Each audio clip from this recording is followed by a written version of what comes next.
यदि भगवान है तो कोई गरीब क्यों है, कोई भूखा क्यों है, कोई परेशान क्यों है, कोई रोता क्यों है? यदि भगवान है तो कोई भूखा क्यों है? अच्छा ये बताओ,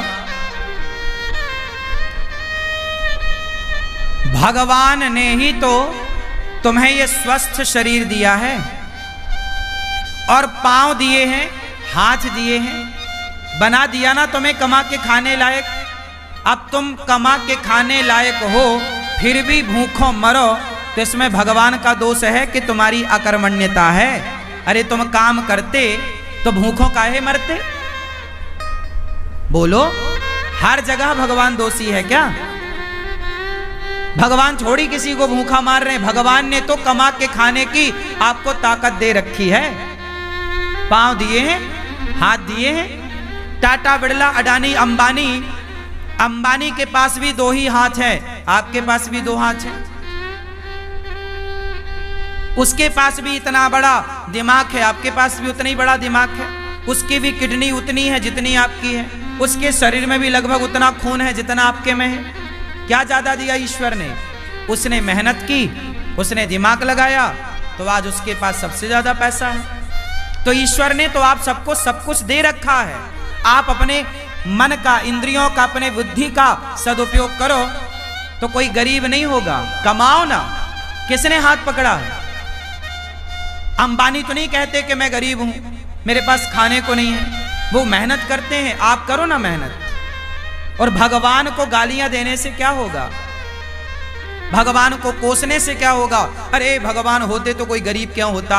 अरे भगवान है, सब तो दिया तुम्हें। देखने को आंख दी, सुनने को कान दिया, चलने को पांव दिया। ये कोई तुम्हारे बाप ने थोड़ी दिया है। क्यों? तुम्हारे पांव तुम्हारे बाप ने दिए हैं क्या? तुम्हारी आंख तुम्हारे बाप ने दी है क्या? सब कुछ भगवान ने तो दे रखा है। अब फिर भी तुम भूखों मरो तो इसमें भगवान का क्या दोष है? तुम करते क्यों नहीं हो काम? इसलिए हर चीज के दोषी भगवान नहीं होते। आज का इंसान अपना दोष नहीं मानता कुछ। वो अपने ऊपर नहीं लेता कि जी मैं भी तो निकम्मा हूं। आजकल के लोग करते धरते कुछ नहीं है और चाहते इतना सारा है। हमारे पास हम धन्ना सेठ हो जाए, पैसा हो जाए। अरे पैसा हो जाएगा, मेहनत करते हो क्या? मेहनत करने की क्षमता है? पसीना बहा सकते हो? तप सकते हो क्या? जो तप रहे हैं, जो मेहनत कर रहे हैं, वो आज सुखी हैं। वो नहीं रो रहे हैं कि हम गरीब हैं।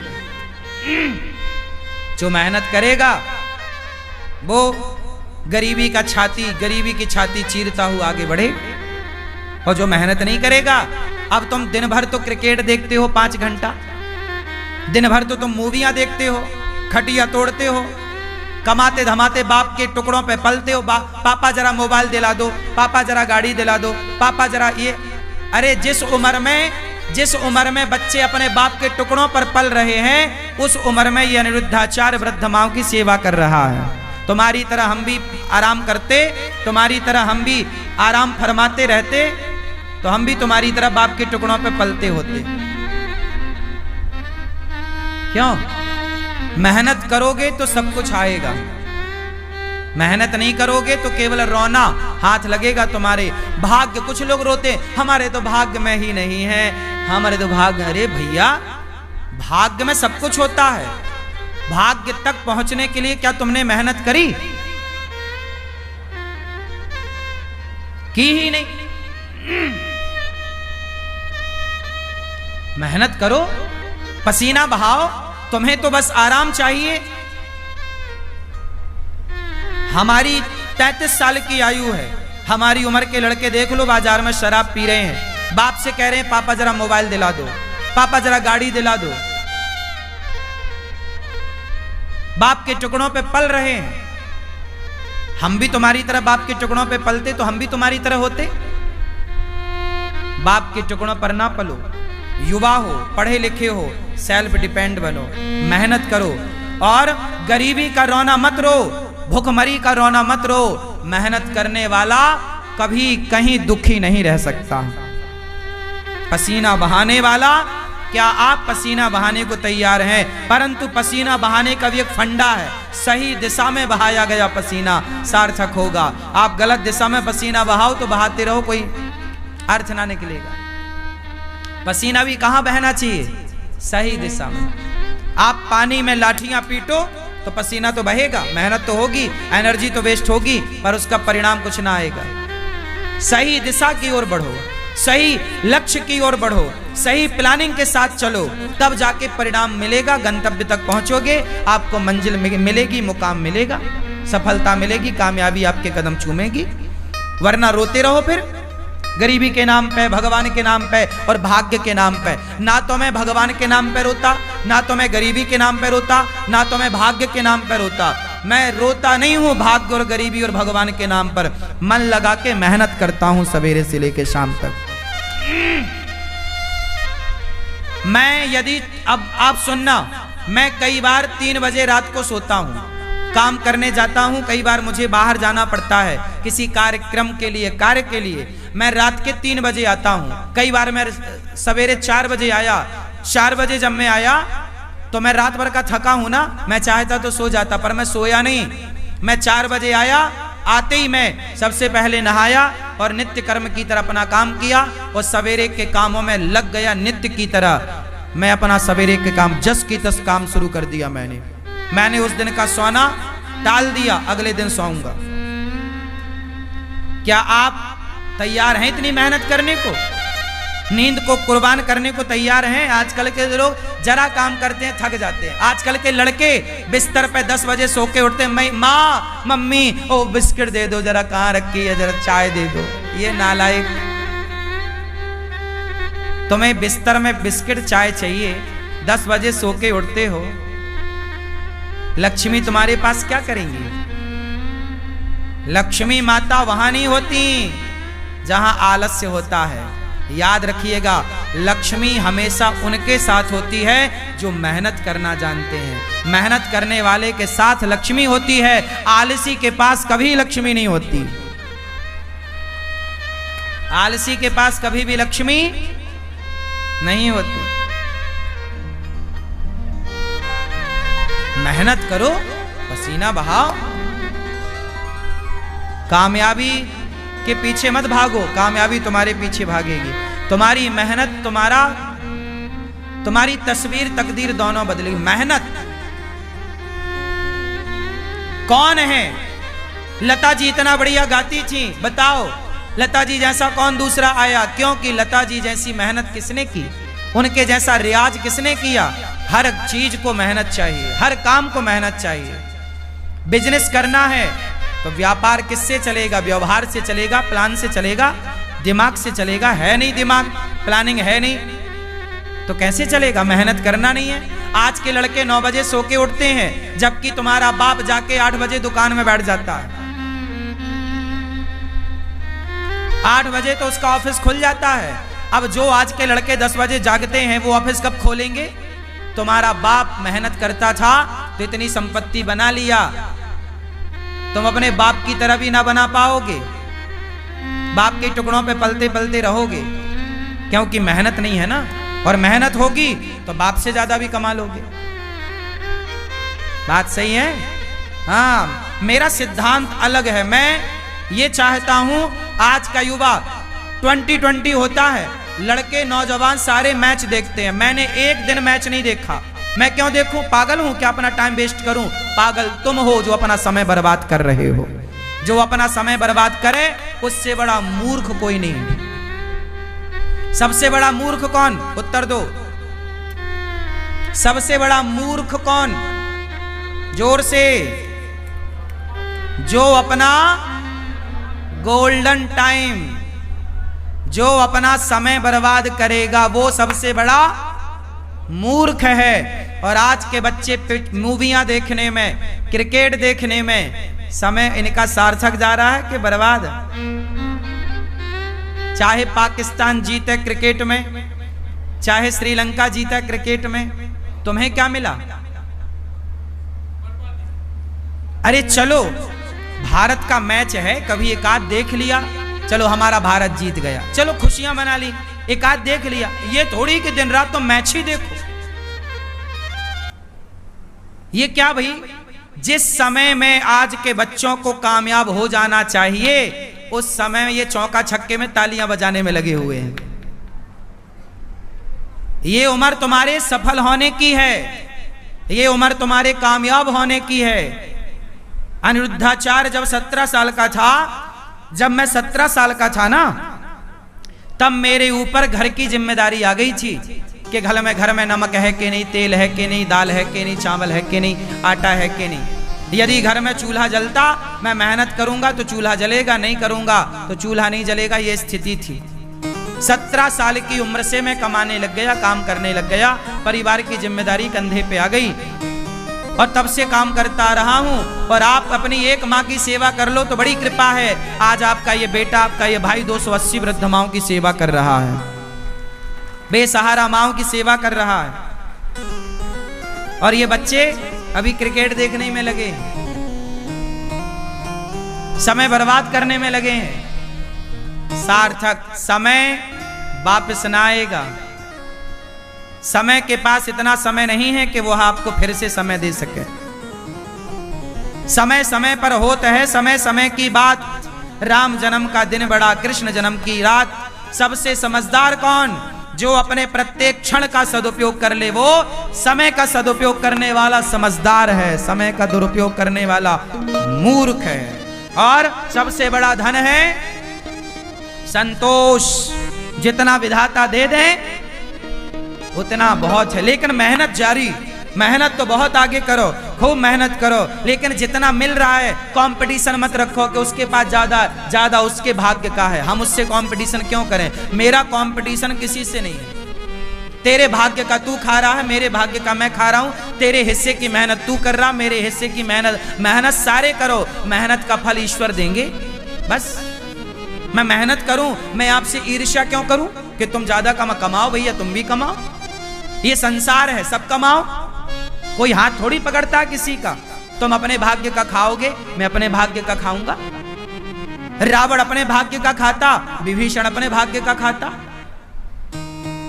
रावण के भाग्य में सर्वनाश था, विभीषण के भाग्य में लंका थी। तो भाग्य का कहीं ना जाएगा, लेकिन मेहनत करो। भाग्य भी तब आपके साथ देगा, भाग्य भी जब आप मेहनत करोगे। यदि विभीषण ने राम का साथ ना दिया होता तो क्या विभीषण का भाग्य विभीषण का साथ देता? इसलिए बिल्कुल पक्की बात है कि आपको सफल होना है, भाग्य के भरोसे रहना नहीं है, पर काम करना, मेहनत करना। खूब डट के मेहनत करो, तपाओ अपने आप को, काम की भट्टी में डाल दो अपने आप को, तपते रहो, सीखते रहो। हर दिन कुछ नया सीखो, हर दिन कुछ नया एक्सपेरिमेंट करो, हर दिन कुछ नया सोचो, हर दिन एक नए विचार के साथ जागो, हर दिन एक नई एनर्जी के साथ खड़े हो, हर दिन एक नया इतिहास लिखने के लिए तैयार रहो। क्यों मेरी मां? आराम नहीं। आज के नौजवान बच्चों की तरह मैं सोता नहीं, आजकल के नौजवान बच्चों की तरह मैं फूहड़बाजी नहीं करता, आजकल के नौजवान बच्चों की तरह मैं पिज्जा बर्गर खाता नहीं, आजकल के बच्चों की तरह मैं विचारधारा नहीं रखता, आजकल के बच्चों की तरह मैं सोचता भी नहीं। तुम जो सोचते हो ना, ऐसी सोच को तो मैं लात मारता हूं। तुम्हारी सोच घटिया है, बढ़िया सोचो, बढ़िया लोगों की संगत। कैकई माता ने, भरत जैसी माँ है, भरत की माँ है कैकई, राम ने दूध पिया है माता कैकई का, लेकिन कैकई की बुद्धि भ्रष्ट हो गई मंथरा की संगति से।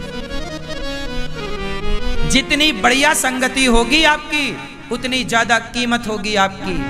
दुर्योधन ने शकुनी संगत करी, शकुनी की, और अर्जुन ने कृष्ण की संगति करी। मायने रखती है संगति कि आपके जीवन में आपका सलाहकार कौन है, आप संगति किसकी करते हैं। जितनी बढ़िया संगति होगी, आप उतना बढ़िया इतिहास लिखेंगे। गलत लोगों की संगति मिल गई। आजकल के नौजवान बच्चों की संगति ही तो गलत है। इनको सलाह देने वाले ही दो कौड़ी के हैं, इनको सलाह ही गलत मिल रही है, संगति गलत है। तो इनकी सोच कितनी बढ़िया होगी। आजकल का नौजवान क्या सोचता है? आजकल के नौजवान को 99 नहीं, 99 पॉइंट, फिर 99.99% लोग क्या सोचते हैं? आज के नौजवान बच्चों की सोच बोल रहा हूं। आजकल के बच्चों को क्या चाहिए? केवल मोबाइल बड़ा मिल जाए, बड़ी गाड़ी मिल जाए, ऐशो आराम मिल जाए, और क्लबों में घूमने का मौका बाप पैसा दे दे तो वो क्लबों में जाके रहे, पराई लड़की के संग नाचे। उसे आज ये चाहिए। आजकल के लड़कों को क्या चाहिए? फ्रीडम चाहिए। फ्रीडम में क्या? बढ़िया मोबाइल, बढ़िया लैपटॉप, बढ़िया गाड़ी, बढ़िया व्यवस्था, 5 स्टार होटल, बढ़िया एक लड़की चाहिए, उसके संग वो घूमेगा, लिवन में रहेगा, बस। इससे ज्यादा आज के ये लड़के सोचते क्या है? इनकी बुद्धि में केवल सुरा है और सुंदरी है। हाँ या ना? सुरा मतलब शराब, सुंदरी मतलब स्त्री। इससे ऊपर का ये आज के नौजवान लड़का लड़की सोच भी नहीं पाते। हाँ या ना? 99.99 लोग ऐसे हैं मेरी माँ, केवल इतना ही सोचते, इससे ज्यादा नहीं सोचते। इससे आगे का वो सोचते ही नहीं कि मैं देश के काम भी आ सकता हूं, मैं कामयाब होऊंगा तो समाज को कुछ दे सकता हूं, मैं कामयाब होऊंगा तो राष्ट्र की सेवा कर सकता हूं। ये विचार ही नहीं है उनका। उनका तो बस खाओ पियो मौज करो। क्या है? यही है। तो आजकल के नौजवान तो 2 चीजों में उलझ गए, सुरा और सुंदरी। सुरा और तीसरा क्या है? ऐसे लड़कों की मैं संगति नहीं करता, ऐसे लोगों की संगति से नाश करूंगा क्या? तुम्हारी सोच, तुम अपने विचार अपने पास रखो। सबसे विचार नहीं लेना चाहिए, सबसे सलाह नहीं लेना चाहिए। कैकेयी माता ने मंथरा से ली, क्या हुआ? दुर्योधन ने शकुनी से सलाह ली, क्या हुआ? आप भी गलत व्यक्ति। इसलिए हमारे यहाँ गुरु होते हैं। क्या होते हैं? गुरु जी होते हैं। गुरुजन श्रेष्ठ विचार, श्रेष्ठ संस्कार, अच्छा ज्ञान, अच्छी बातें आपके। हमारे यहाँ कभी भी राजा को जीतने की बात नहीं कही गई। हमारे यहाँ सदा दूसरों को मत जीतो, अपने आप को जीतने की बात कही गई है। कंट्रोल करना है तो अपने को कंट्रोल करो, अपने मन को कंट्रोल करो। वाह, हमारा सनातन सबसे श्रेष्ठ है, सबसे श्रेष्ठ विचारधारा हम सनातनियों की है। प्रिय भक्तों, सुखदेव भगवान कहते हैं ज्यादा हाय हाय नहीं, जितना मिल जाए बहुत। काम करते रहो, आगे की प्लानिंग करते रहो, जो है संतुष्ट। संतोष क्यों होना चाहिए? हंस वही सकता है जो संतुष्ट है। जो संतुष्ट नहीं है वो केवल रोएगा। वो केवल जो रो रहा है मतलब असंतुष्ट है। जो हंस रहा है उसकी हंसी बता रही है कि संतुष्ट है, इसका रोना बता रहा है कि असंतुष्ट है। सुनो, कॉपी किताबें तो बहुत पढ़ी होगी तुमने, किताबें बहुत पढ़ ली ना। अब थोड़ा इंसानों को पढ़ना सीखो। हम इंसानों को भी पढ़ लेते हैं, पढ़कर बता देते हैं कि तुम्हारा हाल कैसा है। तुम 2 मिनट हमारे संग बैठो, हम 2 मिनट में तुम्हारा पूरा जीवन पढ़ लेंगे कि तुम पूरे जीवन में क्या किए हो, तुम कितने अच्छे हो, कितने बुरे हो। और ये कोई बड़ी बात नहीं, ये आपका अनुभव है। जब आप बहुत अनुभवी हो जाएंगे ना, तो कॉपी किताबें बहुत पढ़ लिए, थोड़ा इंसानों को पढ़ना सीखिए।